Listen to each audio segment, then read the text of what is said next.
Hello, attendees of the CogInfo 2020. My name is Rosana Tristão from Brazil, and I will present to you our study, Evaluation of Executive Functions of Children with Down Syndrome and Zika virus using touchscreen device. We know that children born with Down syndrome may present low ability to explore the visual field, low control of eye movement, slow reaction time, and impairment of immediate memory and working memory, especially for psychomotor activities, psychomotor skills. But also children born with Zika virus can present impairments in memory and learning, psychomotor development delay, congenital deafness and blindness, also malformation of the eyeball and other vision problems, and muscle changes. So, there are touchscreen platforms already validated in the scientific literature for evaluation and stimulation of the maturity of cognitive functions, attention and basic motor functions associated with visual motor stimulation and motor language production, but none for infants or toddlers. Our aim was to develop a touchscreen computational platform of games for psychomotor and cognitive evaluation and the simulation for toddlers at risk for intellectual, visual spatial, and visual motor disabilities. We ran this study. This was an observational cross-sectional study, having as partners samples from nurseries, special education schools, and from a tertiary hospital service. Our hypothesis was that the use of games, touchscreen device in cognitive training, especially for those born with neurodevelopmental conditions such as Down syndrome and Zika virus toddlers, can improve the visual motor accuracy and fine motor control, can improve attention, persistence, and goal orientation, and also to bring enhancement to these skills with showing the training effect. To measure all this, to investigate all this hypothesis, we measured precision, number of touches, success, errors, repetitions, imprecisions, time to complete the tasks, reaction time for attention, motor control in holding in or free the finger of the screen. And we made comparisons between the first level, the easy level, and the third level, the difficult one, to verify if training had effect on touch precision, reaction time, and aims achievement. At the game developing process, we included a calibration phase, adjustment in dynamics of the tests, we enhanced the complexity steps, and also we chose stimuli more attractive for toddlers. Doing that, we were able to measure executive functions for spatial intelligence, visual attention, working memory, short-term memory, manual processing speed, and visual motor coordination. Our first game that we called Last Smile. This game aims to test accuracy and reaction time for the visual stimulus presented, and the child is instructed to touch the objects on the screen that initially appear in the form of a sad white faces, and when touched, they change to smiling and colorful faces. This is the calibration screen. We can see that the game has already the calibration 1, 2, and 3, but we can also customize all the variables. And when we open the calibration option, you can see that we can change the object size, the precision, the number of objects per screen, the time between screen and between correct touch, also the wait time after screen conclusion, and we can also manipulate the margins left, right, up, and down. The second game we call Let's Blow the Balloon. This game evaluates the child's motor and mental response levels through the reaction time to the presented stimuli. It can also evaluate measures of movement stability, accuracy of visual motor response, reaction time, and detects impulsivity and low behavioral self-regulation. The child has to touch the blue balloon to feel the blue button to fill the balloon. The calibration screen shows that we can change the time balloon will take to fulfill, time balloon will stay in the air, and the numbers of balloon at the first round, second, and third rounds. Our criteria of approbation in all rounds can change, but in this case, we set in 70% of success. And we can also have the balloon get empty or not at the end. We can also change the configuration for presence or absence of sounds. We use the game's specifications of Apple platform, so you can see at the paper all the configurations in the specifications from this platform. Our participants came from 2 different places, from the north of Brazil, of a city called Fortaleza, from the state named Ceará, and also from the city of Brasilia at the Federal District. We had 73 participants at the control group, 18 toddlers born with Down syndrome, and 16 toddlers born with Zika virus. They all were assessed by Bayley Scales Development for the cognition, language, and psychomotor development, and we use these values to verify the impact of these variables on games performances.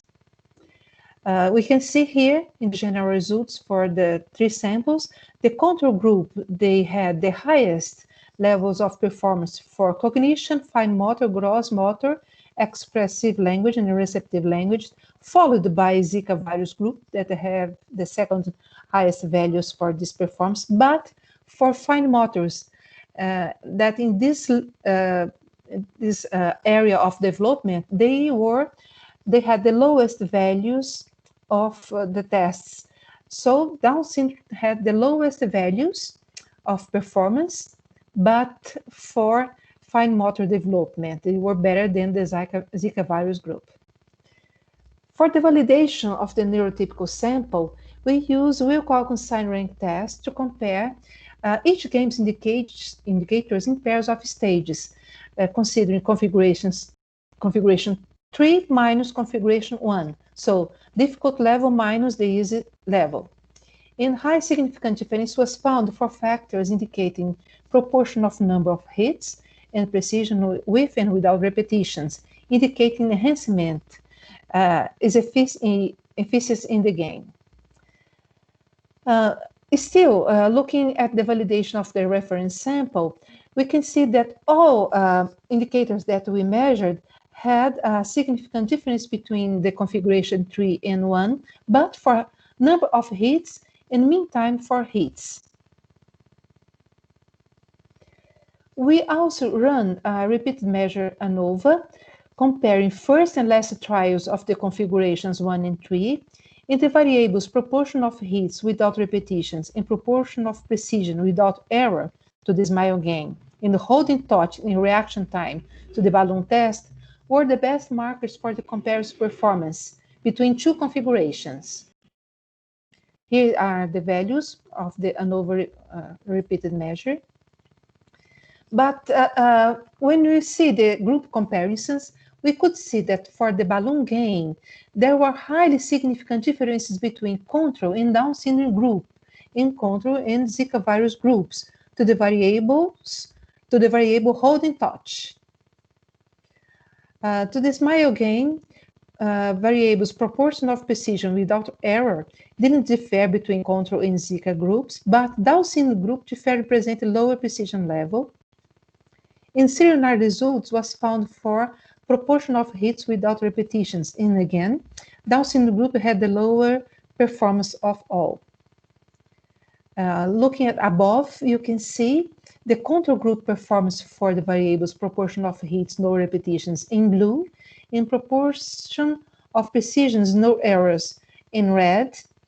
And you see that the Down syndrome group at the left had the lowest values for configuration 1 and 3. And the Zika group had a very interesting effect. Looking at the configuration 3, they showed a very high training effect. Here we have some samples for the group's performance. This video on the left, you can see a toddler from the control group to the SMILE game. The performance was great, precision was high. On the right, you can see a Zika virus group toddler. You can see how difficult it is for him to move his hands, but at the beginning he starts using the entire hand, and then in the next screen you see that he is trying to use the finger. Yay! Success. Well done.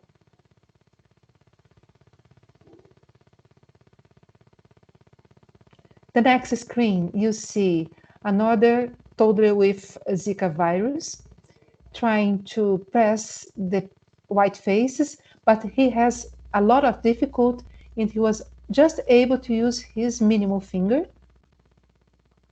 And look at that. He tries.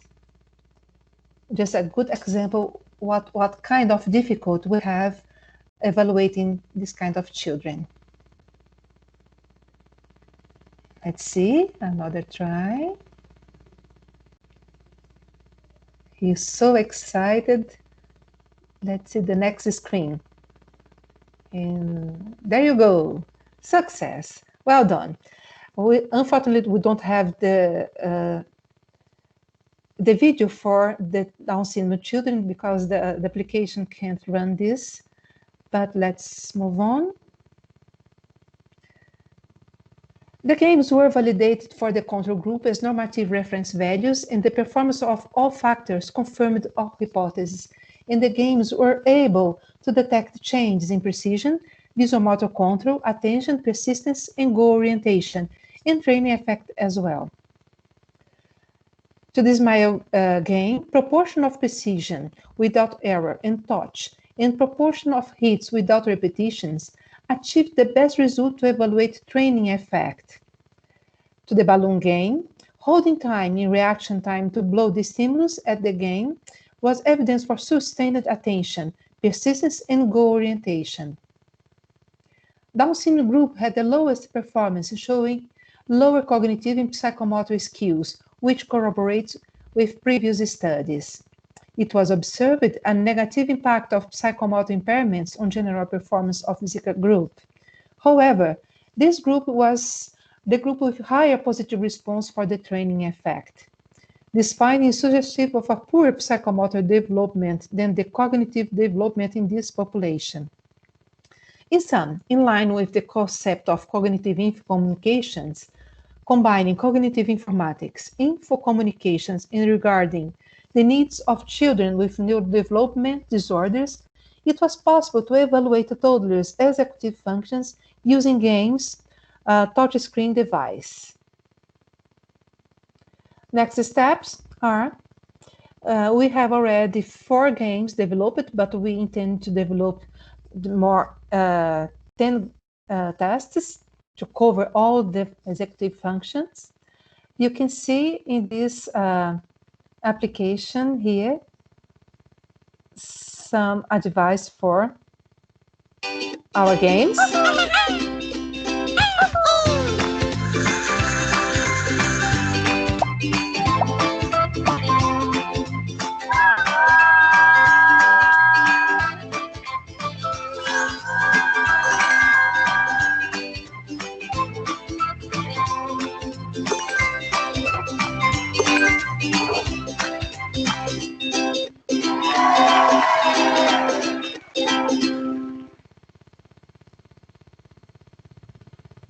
This is our team that was responsible for the games. And this is our team that was responsible for the data collection with children from Fortaleza, Ceará, and from Brasília, Distrito Federal. Thanks for your attention.